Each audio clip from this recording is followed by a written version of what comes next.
This is the Erasing Shame Podcast, Season 5. Diverse perspectives discussing what matters. Trigger warning for this episode on body image, with mention of rape, suicidal ideation, and addictions. Welcome to the July edition of Erasing Shame. So grateful that you are watching or listening. My name is DJ Chuang, one of the co-hosts. I'm joined with our regulars for this year, Season 5, Hannah Lee Sandoval, George Zhang, and Leah Abraham. And on this episode, we have a very special guest, Cathy Trinh, who is a best-selling author, keynote speaker, and CEO founder of Recruiter Hustle. And she does executive recruiting as well as life coaching and a bunch of other things as a Vietnam-born mother, cancer survivor, mental health advocate, addiction recovery expert. And for those of you on video, you can see a copy of the book I have from Cathy, her latest book, The Journey, Mastering the Art of Slowing Down into a Beautiful Existence. I've flipped through it, and it contains her very poignant and personal story going through adversity and finding victory and healing.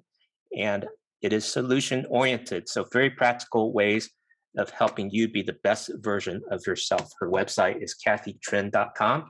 That's spelled CATHYTRINH.com. And that'll be in the show notes at erasingshame.com.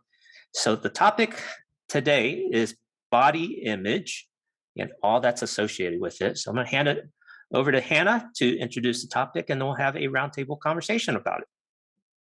Yeah, so, this issue of shame and body image, I think is a really important and relevant one in API communities, and it's not something we talk about. And this is both in a secular context and in faith-based spaces. We do talk a lot about weight or skin color or how sexually attractive you are in either an American or Asian context, but we don't often have these constructive, life-giving, healing, and empowering conversations. I think that, today having this special guest, we're going to learn all the different aspects of, why talking about body image is so important. But something that really came to my attention was after the trauma of the Atlanta shootings where Asian American women died and were victimized, there was this increased attention just towards the API community in general, and the trauma and violence, the increased rates of trauma and violence we've been experiencing during the pandemic due to COVID. But the truth is we've been carrying trauma and pain a lot longer than just during COVID. And really it's been just as much as it's been external, it's been internal. And what I'd love to hear about today and discuss with you all is how body image is not just about our physical bodies, but it's really an external, internal, integrated thing. And we are embodied souls. And how do we have these healing, life-giving, insightful conversations where we can find more freedom and really kind of pick apart the ways that we're kind of embattled in terms of body image and expectations from both sides, American culture and Asian American culture. Do we want to invite Cathy then to tell part of her story? Awesome. Well, thank you so much. I'm so honored. I'm so honored to be with four amazing individuals, and thank you so much for allowing me to share my story and bringing me on this show and this podcast. Hi, everybody. My name is Cathy Trinh. I live in Orange County, California. I am a refugee immigrant from Vietnam. When I was 2 years old, my teenage parents and we escaped Vietnam. And by God's grace, we were picked up in the middle of the sea after 7 days lost at sea. And I came into the United States here by 1980, and I've lived in Orange County pretty much all my life. So I'll just give you a little bit, a condensed version of my story, and we'll get right into the meat and potatoes of why we're here today. But I grew up in a very gang-infested area of Orange County, California, and so my look is a little bit more different. I've got tattoos. I used to have a lot of piercings. I dyed my hair. I wanted to, essentially, it was like I wanted to fit in, to the environment, right? We become the product of our environment. And that's what happened. And, but I also had multiple different communities that I was involved in.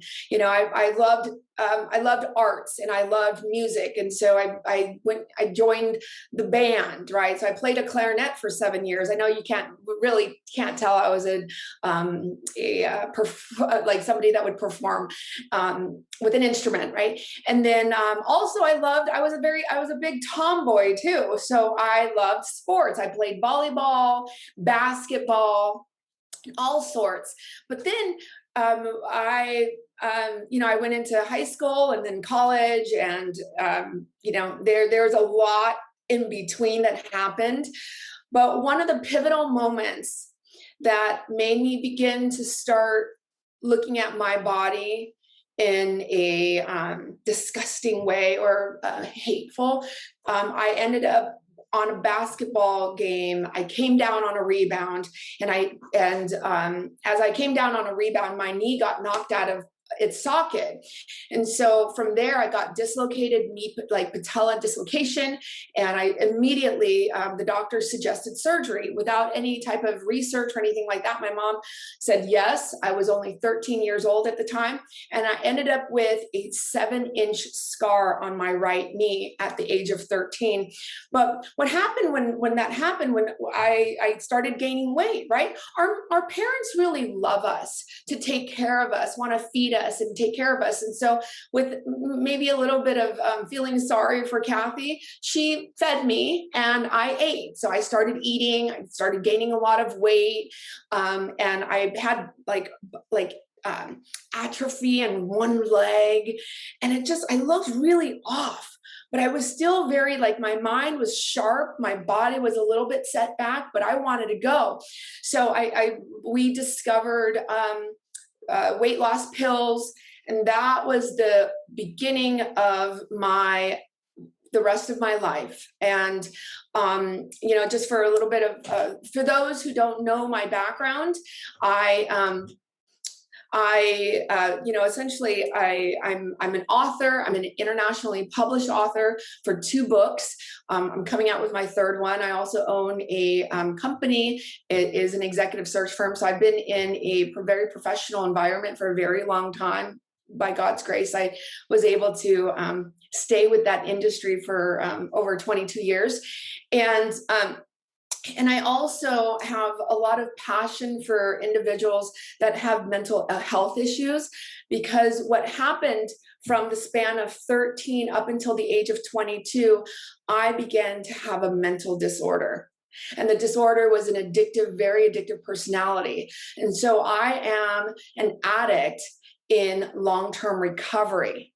And I can definitely go into that a little bit more, but the topic of body image issues and disorder is very relevant, and during this time frame, and and I definitely can get into more of that.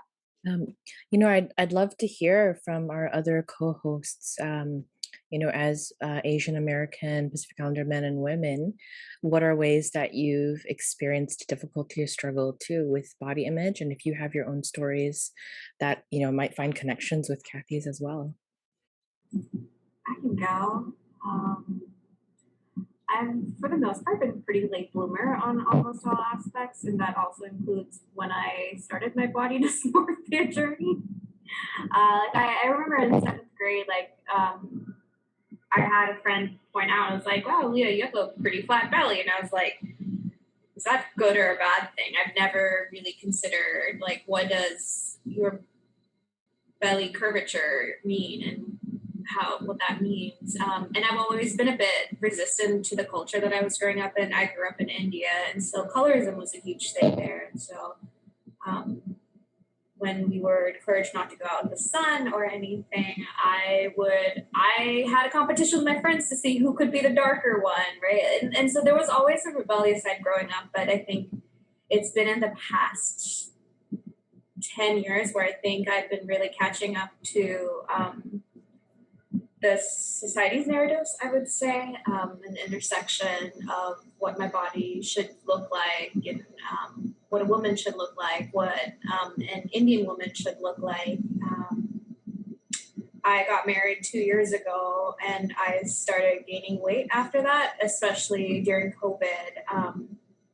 And when I saw some of my communities, like aunties would come up and was like, it would be kind of a double-edged sword, kind of a diss of like, oh wow, we see that your husband's cooking really a lot for you. I was like, what? Because that's not only like shaming my body, but shaming the gender roles in our with me and my husband. And so I'm in the season of processing this and trying to figure out my body. And as I'm going closer to my 30s, like I'm noticing even changes of my metabolism. I'm like, oh yeah, it's harder to lose the weight now. And I'm like, oh, I'm noticing that I'm preferring baggier clothes or darker colors. And so I'm like, I don't want to lose my relationship to my body. I don't want to give over to that narrative. And so I'm really in the middle of figuring this out and trying to figure out how do I prioritize that relationship with my body? How do I speak well to my body? And how do I move through the world proud of who I am physically and internally, instead of moving through it like in a safe way that's acceptable to the outer world, so I'll feel safe, if that makes sense.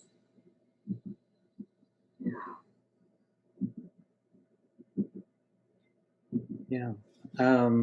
I think in terms of my journey,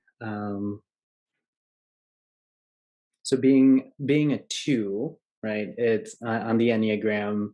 There's the issue of wanting to focus in on yourself and wanting to simply live through helping others and helping them achieve who we know they can be, right? And there's a sense of self-fulfillment in that, because it feels better to help someone through their issues rather than dealing with my own.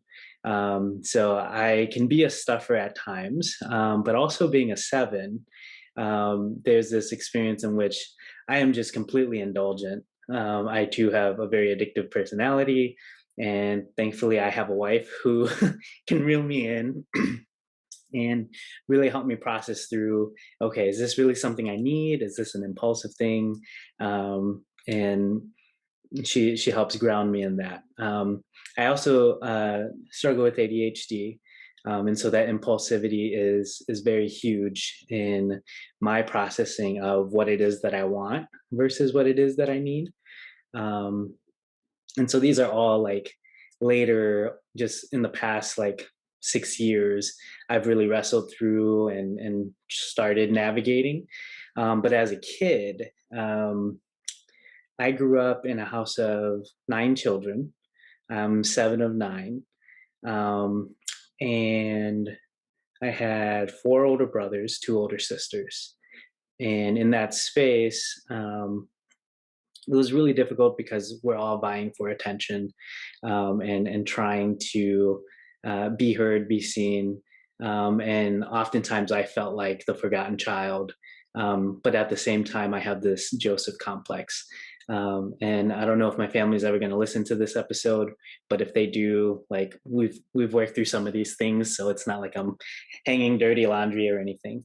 But I grew up like as a chubbier kid through probably like 2nd to 7th or 8th grade, and being chubbier, and having ADHD but not knowing it. Like I was very emotionally vulnerable, and my siblings loved to pick on me because I had a short temper, and they just knew like how to push those buttons, and I would explode all the time. But the way that I often made myself feel better was simply just eating my way through what I was experiencing, until I got to a certain point where I realized that I wasn't happy with my body image, and really then went pendulum swing and in a sense, was really conscious about my body image, and then like chose to not go the anorexic route, but there was a lot of restricting and focusing on how to get myself skinnier, and there was a big transformation between my 7th and 9th grade years, um, and all of that was like emotionally driven and like just feeling frustrated with myself and turning all of those negative thoughts and all that negative energy in on myself. And there's a lot to process there still, but I think just really recognizing um, like DJ was saying, there's this Asian culture around how you look, and you are either too skinny and you need to eat more, or you're too fat and you need to eat less. And I've gone through the pendulum swing of both of those spaces, and it's been really difficult to navigate. And now I'm kind of just sitting happy in a place where I often jokingly say, but also seriously say, like, I won the game. I'm married. I don't have to look good for anyone else but me and my wife. And if we're not happy where we are, we can make the healthy choices to change that. But yeah, it's been a up and down roller coaster. ADHD and emotional regulation, all of those pieces tie into this.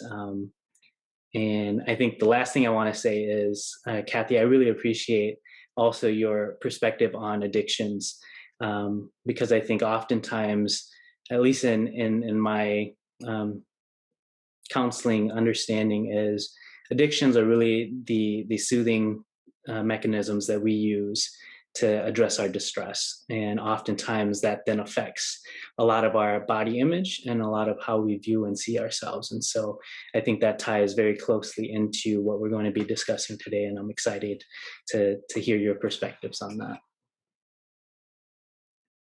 DJ, did you want to share anything as well? Well, I'm wondering, as a guy, I don't know if body image is a bigger issue or has more dimension for women. But as a guy, to build on what George said, we were visiting my in-laws in Huntington Beach just the other night, and the energy and the focus was them wanting to feed us, even though we had dinner. So we had to repeatedly tell them, we had dinner, we had dinner, we had dinner. They still wanted to feed us. They wanted to give us something to eat. It's as if saying, did you eat yet? Is the Chinese or Asian way of saying, we love you. And I'm thinking back to my own story. I'm 55 now, but when I was a teenager, going into college, I kind of got the freshman 15. So I went from a skinny kid into a plumpier, chubbier kid. And from that point on, I kind of kept the weight on. And every time I visit home, my parents would criticize my extra weight and my roundness of the belly. And I just felt defeated. I didn't know what to do with that. And so it doesn't motivate me to get more skinny or healthier when I'm criticized like that. And so that's kind of how I've reacted. I think I'm in a decently healthier place, although by the BMI index or the physician's chart, I'm a little bit on the overweight side, but I feel decently healthy. So learning to find that place where you have not just physical health, but also emotional and overall health has been a better place for me. But I am a little bit concerned lately, as I did just turn 55, that my appetite seems to be shrinking. So I'm not sure if that's an indicator of my metabolism. I hope it's not an indicator of depression, because that's something I've had to manage for my own mental health. So that's kind of where I'm at, but thanks for asking. Yeah. Cathy, was there anything in just our sharing that really resonated with you or made you remember part of your own narrative? Oh, absolutely. No, thank you for sharing this. I have so many different channels and different ways of expressing this narrative. And, you know, I'll say this, I'll just, you know, I'll just shoot from the hip, but, yeah, I really hated my body for a very, very long time, but I hated the way that I felt. You know, talking about like body dysmorphic disorder, like I had learned about that and I started even obsessing about that. You know, it's really, I mean, for years and years and years, like I had like always like this idea that like some aspect of my body, my personality is defective. Like I'm broken. I walked around, I'm broken. The narrative of having trauma, I'm broken. I picked all these different men. And so one of the big profound things, and the reason why I want to continue to voice, there is definitely hope in recovery. And you don't have to be like an addict or like, well, you don't have to be an alcoholic or an addict that takes drugs to do the 12 steps. There's different steps. And the very first step in any of these step work, if the beauty is, it says we're powerless over X and our life is unmanageable. You know, like I shared with you earlier in our conversation, you know, I had an intervention. My ex-husband was bipolar manic depressive, and he went in and out of prison for many years. I've known this man for 20 years, couldn't keep it together, right? It's just constant battle with his past, couldn't declutter what was in his mind, acted out, blamed, shamed, guilted everybody in his life. And I started looking at this. I said, what is, you know, and the reason why I came out with my story was because I was so codependent and I was so focused on this person's life that I wanted to fix them. But as I was fixing them, I started saying, oh my gosh, I have my own mental illness. And I call it the X factor. So it's powerless over X and our life is unmanageable. It could be us putting sugar into our diet. I'll declare this. I haven't jumped on a scale to weigh me for over a year. And the only reason why I do that is because every time that scale budges up and down half a pound, I basically turn it around and that's the story of my day. I failed yesterday. I'm hurting myself. So I know that when I'm reaching for something, now, for me, the solution was always to run to something. It was to run to food. It was run to a compulsive disorder that I had.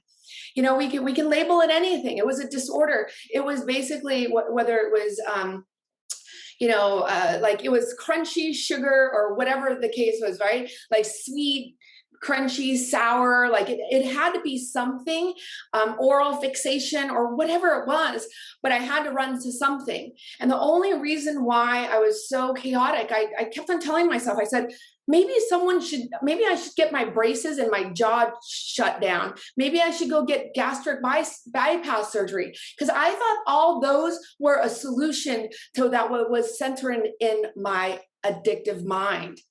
They say in our program is that the problem centers in our alcoholic mind. So therefore I discovered that, you know, what I needed to do is become aware. And so in my level of awareness, it was essentially awakenings. It was called, you know, like if you're up there and you talk to about, you know, you hear personal development speakers, world-class speakers talk about blind spots. For now, for example, if I were to sit here and speak with you and someone behind me was telling me I had a bee or something in the back of my hair, and I'm like looking around, I'm like, I don't believe you. I don't see it. I just don't see it. It's because we had to be made aware of it. So during the steps, what I ended up doing was I took inventory of everything. I took inventory of why I was upset with my mom for so long. And I ended up in my recovery is that I had to own up on my part. I had to look at my side of the street. And I'll share with a really sweet, bittersweet love story about my mother and I. My relationship with my mother has always been upset. She would say something, she would look at me, and I would be so mad because she knew. And all it came down, I had this block I could not be in love with my mother because my mom was mean, right? Whatever it was, it's like this little girl in me. I'm 43 years old. I had this narrative for so long that my mom didn't love me. And I blamed my mom for my eating problems. I said, look at your pantry. I am overweight. I'm unhappy with myself because of you. You fed me every single time. But until I started doing the work, there was a key component and a key bit of story that I didn't know about my life. So I found out that when we were on the refugee camp and I was only 2 years old, we were only had the clothes on our back and no money. My mom had us sew for pennies to go and buy food.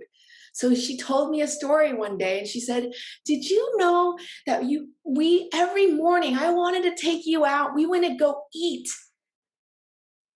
And we didn't have enough money for 2 bowls. So I let you eat all the noodles in the bowl. And all I did was I drank the soup.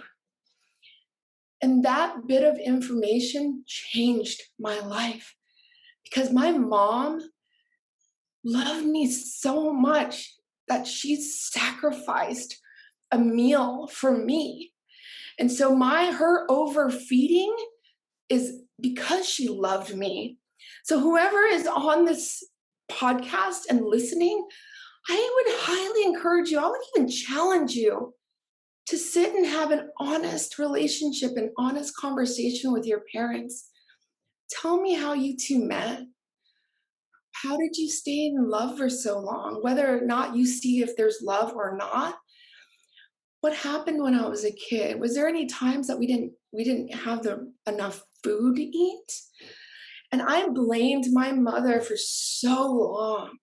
She was so nasty in my eyes. But today, my relationship with my mother is healed because of that bit of information. It's because of the narrative I've told myself for so many years. So, there's so much work. It's like in my program, in my life, I say, do the work. All the ladies that I mentor and I sponsor, I said, do the work. You can't solve all your world's problems in one day, so you can't feel healed today. I said, the reason why I've journeyed on this recovery path for 20 years is because I still have 50 more years to learn about me. And I'm so excited. I came into the program in the recovery when I was 22 years old. I didn't feel like I fit in. All that talk right now about Asian issues, it's for me, I'm going to say it, it's a little cringy. I'm so sorry to say that, primarily because anything that's against anything else, I feel that is still war. There's no love that exists. So for me, what I've been sharing on each of the podcasts that I've been on is share the love, but also let us know let's focus on the children. How are you raising your children right so that they can be the generations of the future? And I feel so bad for people that need the megaphones to shout at the rooftops on, all this, but take it down a notch, change the station and focus on what's happening in your home. Let me see on social media what you're doing with your child today. Are you taking them out? Or are you going out there and dragging them with you and having them in this negative conversation? So my views on some of these topics are a little bit different. I honestly don't feel any discrimination. I've never been discriminated against. And the reason why I say that is because the minute I walked into recovery with all the gray hairs, nobody looks like me. When I walked in, though, I will say this, I wanted blonde hair, blue eyes, so I can fit in. But had I been discriminated, I would have either killed myself or I would have been dead a long time ago because of my drug use. So I want to encourage everybody to do the work. In Gospel of John, he said, go out into the deep waters and cast your net. That's the only place that you can actually find fish. You know, when you're out here saying, you know what, there's no fish up here. I don't see anything, but go into the deep water and cast that net. So I'm just beyond grateful to be able to share this.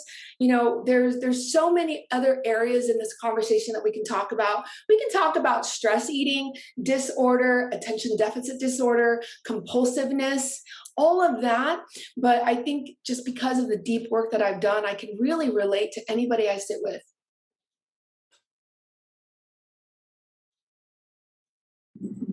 Thank you so much, Cathy, for sharing that piece of you and of your mom.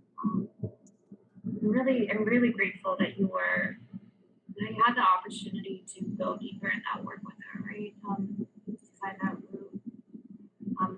Something I've been thinking about as I was hearing you speak, and you're right, we could take this so many places, but I'm also curious for all of us living in North America. We're living in societies where the primary narrative says that Asian American bodies aren't attractive or Asian American bodies aren't desired. Like and that's where a lot of the fetishization issues and all of that stem from.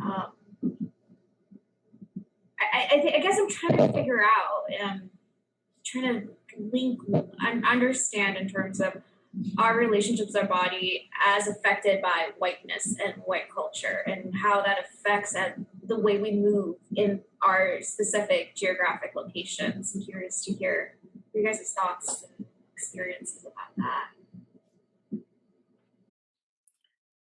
George, did you want to answer that, or Hannah, or would you like me to share my experience? Cathy, if you have something to say, please have at it. You are a special guest today.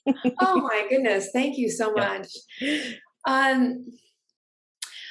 So I got my first tattoo because I was so in love. I was so in love with an Asian person of my culture. And I was 15 years old at the time. I remember we ended up having matching tattoos also, right? And we ended up getting, you know, like, I think he was, I don't know, a gangster or something. So we did the whole, you know, ceremoniously marking our bodies with cigarette burns. I don't know if you remember any of that, but at the time I was really young. I was 15 years old. And what happened was, on my way, and this is something I documented in my journal as well as my book. There's a whole that was my first spiritual awakening in chapter 3 of my book. It's called The Awakening.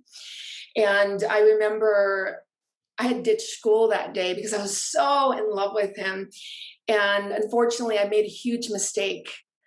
And I was hitchhiking. So I tried to hitchhike to Huntington Beach. And unfortunately, I jumped into the car with somebody that had that wasn't good. I'm sure now, I've forgiven this elderly man who was a complete stranger. So I was part of the, being raped by the 2% of a stranger, essentially. And at that point, everybody in my life became predatorial. Even the person I was with, I felt like didn't feel safe around him. And so I started, because of that awakening, allowed me to pay attention to my surroundings. And it was the fear, but also the control aspect of it all. So I ended up controlling everything in my life. I said, I'm going to get more tattoos. I'm going to get cosmetic surgery. I'm going to look a certain way so I can move around in my different communities a certain way. In Napoleon Hill's Think and Grow Rich book, if you read chapter 11, there's something, the chapter is called Sexual Transmutation. So I had read that years and years ago, and I just knew that sexual energy is one of the strongest energies in the entire world, and it's so powerful. So I started studying my sexuality and how I communicated with both sexes, men and women, and I specifically chose a certain type. Right? It would be someone that was broken, someone that I needed to fix, Because if I was able to control that individual, then I can be happy. And it was a game that I played with myself for years. And it didn't matter. If you were a 10, I'm going to control you. And I'm just going to learn about you. I'm going to manipulate this relationship. And then when I felt a little insecure, or when I'm on top of the world, I'm going to look for someone that I would date, someone that's, less attractive, right? So we got to be real here. There's levels of, or different types of people that we'll date. So there's like a 7, 8, 9, 10, or whatever the case is. But it was all control. And and ultimately what happened, and it didn't matter who this person was, I started falling heavily into my sex and love addiction, which I wrote heavily about on my book. It's a very raw and authentic storytelling of what happened to me and why did I get so out of control with this. And honestly, at the end of the day, it's not just our body, it's our mind, body, and spirit. I was spiritually sick for so long. And when spiritually sick people, energy attracts like energy. And I gravitated towards those who were just as broken as me at this time. What I know today is I know what my triggers are, and I know, and as soon as I can spot it, like I've got the red flags, my guard is up. So I hope that kind of answers that question. It's really, it's very extremely deep, but when I look in myself in the mirror, I morph. Some days I'm extremely unhappy with myself. Like we go back to the body dysmorphia disorder. Oh my gosh. How do I look? What do I wear? Should I wear darker clothes so I can look skinnier? How do I feel about myself? And it ultimately, it caused me a lot of anxiety. It caused me a lot of extreme, severe depression. And there's also what I call generational and cultural depression too. I was depressed for a long time. Mom said I didn't look pretty enough. So I'm like, okay, let me go ahead and change some of my features. At one point I was blonde as a blonde, Caucasian lady. And others and then I wanted more tattoos. I wanted to cover up my body because I had so many scars. And I mentioned earlier to you that the first scar that I have is 7 inches on my right knee. It's lopsided, to be honest. If I put both of the knees down, one side is higher than the other. I know it, but people visually outside, they don't know it. So I'm constantly looking at it, constantly feeling it, and the dysmorph, and it's an obsession.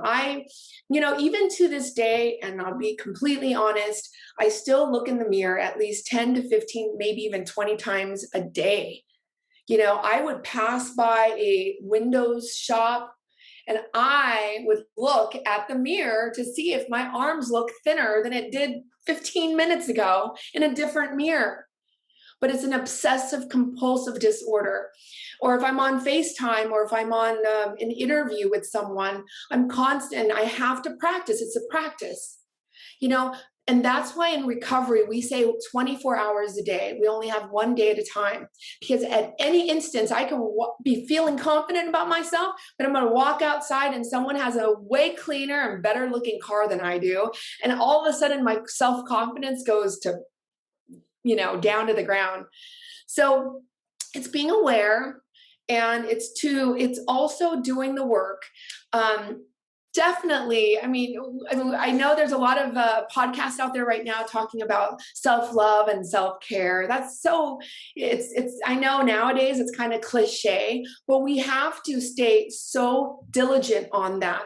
It's almost like using that as a spiritual tool set, because there's so much brokenness out in the world. You don't know when you go and speak with someone or enter in a new conversation with someone at the grocery store and they're wallowing in their misery, you're taking their energy with them. So you got to have a spiritual toolkit to be able to talk your way out of that and say, okay, also in recovery, we say that we can't think our way into right living. We can only act our way into wellness. So it's an action-oriented program. You have to go do yoga, make your bed in the morning, brush your teeth. When I was in my absolute bottom, I'm going to call it I am a low bottom drunk. I drank to oblivion. You'd wake up in a hotel and I'm lost in the world, or I would be drinking so much I would be passed out underneath the table, and I wake up, I'm like, oh, I'm fine. That was because it was me, my culture, but I'm also a blackout codependent. When I start getting codependent on my families and I become love addicted, and why don't you love me more than my siblings? I black out and I get enraged. And that's where my spiritual toolkit kicks in. I have to do the work. We do 10th, 11th, and 12th step every day. And so what I'm doing now with you is I'm sitting with you, sharing love, but also being of service. I'm carrying the message to another person that's listening to this podcast that is still sick and suffering, and just being a walking testimonial, saying, hey, look, if I can pick myself up from a low bottom drunk disaster of a life, you can too. And this is how it looks like. Wow. So thank you for letting me go on that tangent right there. No, that's right on message. Thank you for sharing all of that, Cathy. Hannah, you want to weigh in? Well, I mean, I was going to share some closing thoughts. DJ, I know you had a thought earlier, making connections. Did you want to share that? Yeah, so just hearing the conversations today and then thinking about body image, it's such a big topic and we've only scratched the surface. Yeah. Skin deep. There's cosmetic surgery. In China, they want double eyelids. In Korea, cosmetic surgery supposedly is like normal for people to get, and supposedly the highest amount. And then here in America, you have augmentations and other kinds of surgeries, and then sexuality. That's a very body kind of thing. So whether it's overactivity or gender issues and all that. So there's the overeating, there's the undereating, the way we look, the color of our hair, and so on and so on and so on. But they're all body, and they're an expression, an outward expression of what's going on inside. Whether it's going on inside right now or going on because of past memories and hurts. And so I think it'd be helpful for us with the time we have is, we know there are so many dimensions of pain and hurt and trauma and shame. What are some other additional ways, in addition to what Cathy has said, we have to do the work. No one's ever floated into healthy living. Yeah. So you can't just do nothing and expect to be healthy. And so what are other things that have been helpful to you, Hannah, Leah, and George, as you have learned to live healthier lives? Yeah. I mean, I still journeying through mine. My journey has changed greatly after giving birth to my first child. And now, expecting a second. So having a mother's body is a completely different thing and a new thing relatively. But I think a big part of the work I do with clients and that I've been sitting with myself is actually to take time to grieve our trauma.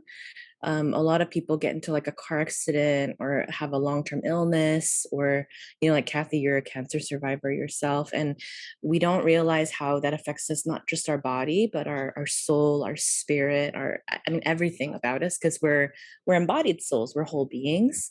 But taking the time to realize, like, how did I kind of end up here? Was I just overeating? Was it my unhealthy diet, or were there other actual like relational issues where I needed practice boundaries, cut some people out, change my work situation, leave a toxic, abusive relationship? But sitting in, like, Cathy mentioned, taking inventory and then kind of looking, what action steps do I need to make and what support do I need to move in that direction? I think also recognizing, like feeling safe and whole in our bodies and in our own minds, it's a fight. It's not easy. And a lot of us feel ashamed that it's a struggle and we struggle alone in isolation.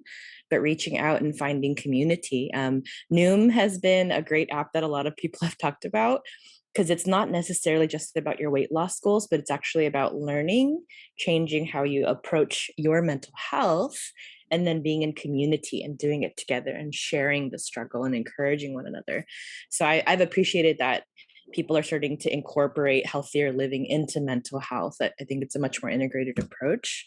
But I think that the big thing that is kind of shining for me today from our conversation is that healing's often found in transformed relationship, right? Not just I lost the weight because I changed what I eat, but my relationship to God or myself or my family members, my partner, my friends, food, and other things. I think that was really key. And I'd love to hear, how other people have found healing, wholeness, empowerment, and how are we caring for our bodies and our souls in a really integrated way.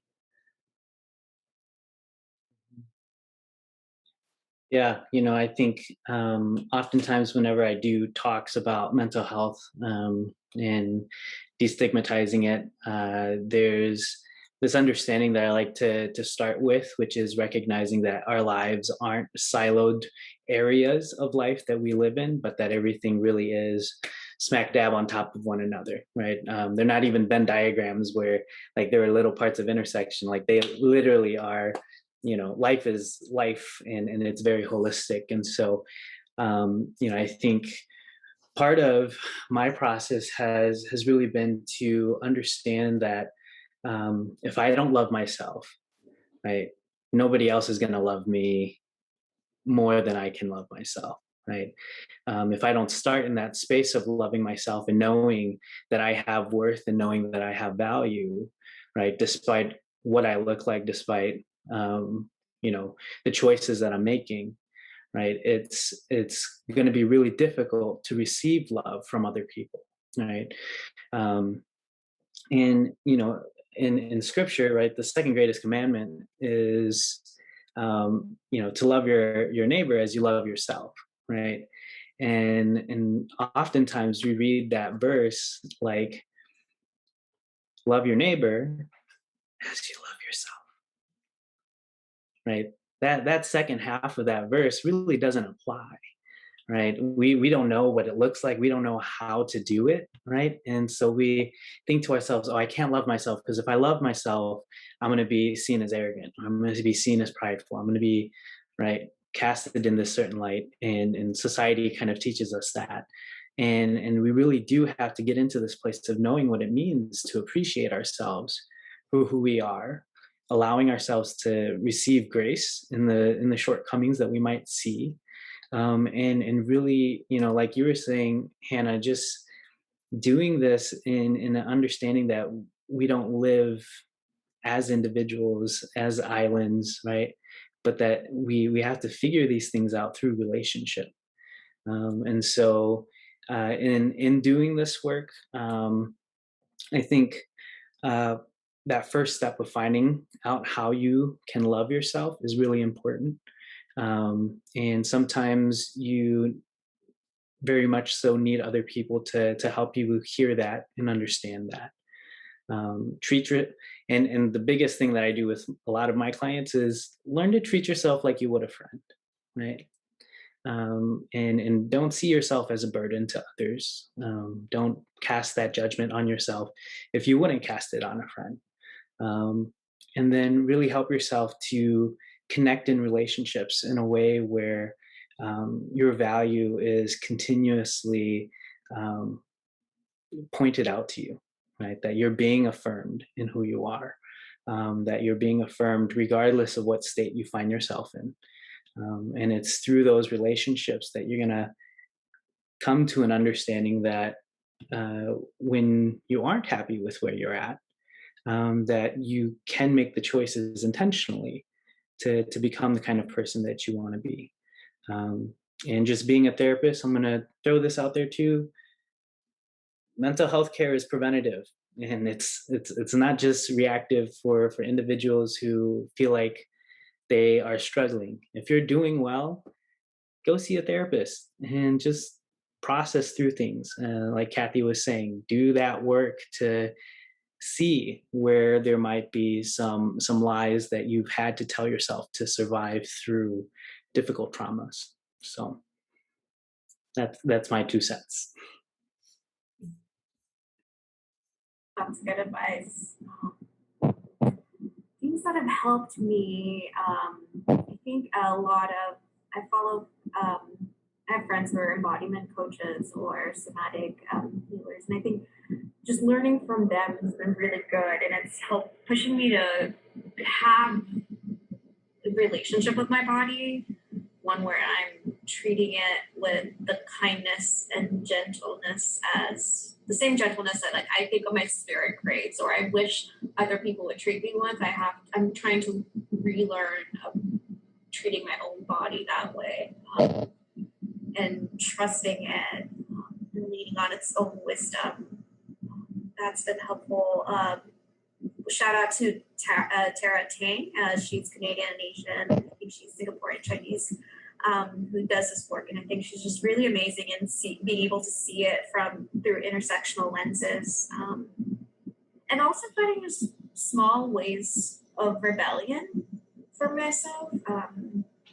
I think part of my decolonization journey is understanding that whiteness devalues my body, and I can't let that narrative win in me. And so finding ways where I'm expressing my identity. So whether it's incorporating little pieces of my culture into my everyday outfits, or just embracing, like, I don't shave the arms on my hair because I love it, and I don't want that beauty standard to win out, right? And so like finding small ways to rebel against beauty standards and colonial expressions of beauty has really also been helped me to advocate for myself and my body and how I move through the world. Amen. All right, well, as we're wrapping up, I want to thank Hannah, George, and Leah for being our co-hosts in season 5. Thank you so much for sharing some helpful tips in terms of living well, completely holistically, body, mind, and spirit. And it reminds me, all of us come from different spiritualities on the spectrum with some Christian influence, and even the Bible that some people overuse to over spiritualize, that the scripture also says that the body is the temple of the Holy Spirit. And so we're both spiritual and physical, and having all of that in sync and harmony is really important. Cathy, I want to give you an opportunity for a closing word. Thank you so much for making the time to share with us your personal story and digging deep, really, just about how painful and yet how powerful our bodies can be when we can do the work towards health. Oh, absolutely. Thank you so much, Hannah, Leah, and George, and of course, DJ, for inviting me here. What my closing thoughts on this conversation, and to summarize everything, it took me a long time to believe in something that was bigger and stronger than me. I ran on my own will for a very long time, and it got me to my knees and my bottom. But there's a acronym that I've heard. It's called God. So it's I received the gift of desperation. It really was. I was extremely desperate, and a lot is at stake for me, guys.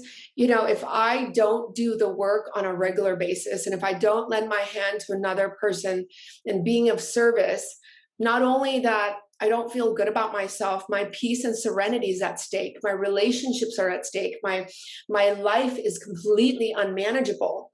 Financial problems start creeping up, and it doesn't creep up overnight unless your house burns down or something. But even that, insurance covers that, right? But there's no insurance to your health. So mental health is so important So important. And it's a regular basis. If you're feeling like there's something wrong, please reach out. There's plenty of individuals out there that is ready to open up their doors, at affordable rates. And I just, I can't say enough how doing the work is really important. So thank you so much for letting me share, and thank you for letting me be here. Thank you, Cathy. Again, the author of The Journey.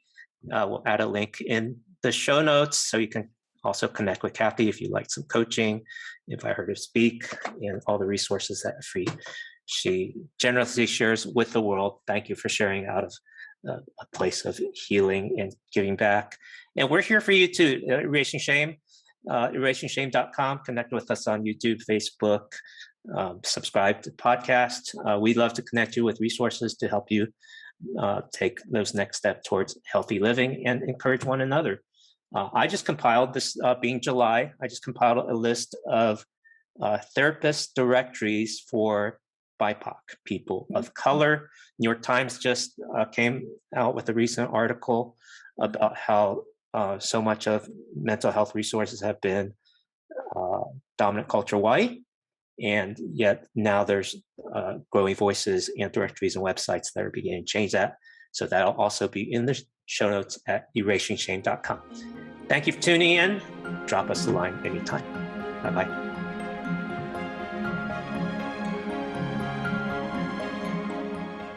Thank you for listening to this episode of the Erasing Shame podcast. Check out our website at erasingshame.com. We would love to hear your comments and questions. Please subscribe on any podcast app like Apple, Google, Spotify, or on Facebook and YouTube. And please add a rating, a review, and a share so more people can experience the freedom and healing that comes from erasing shame.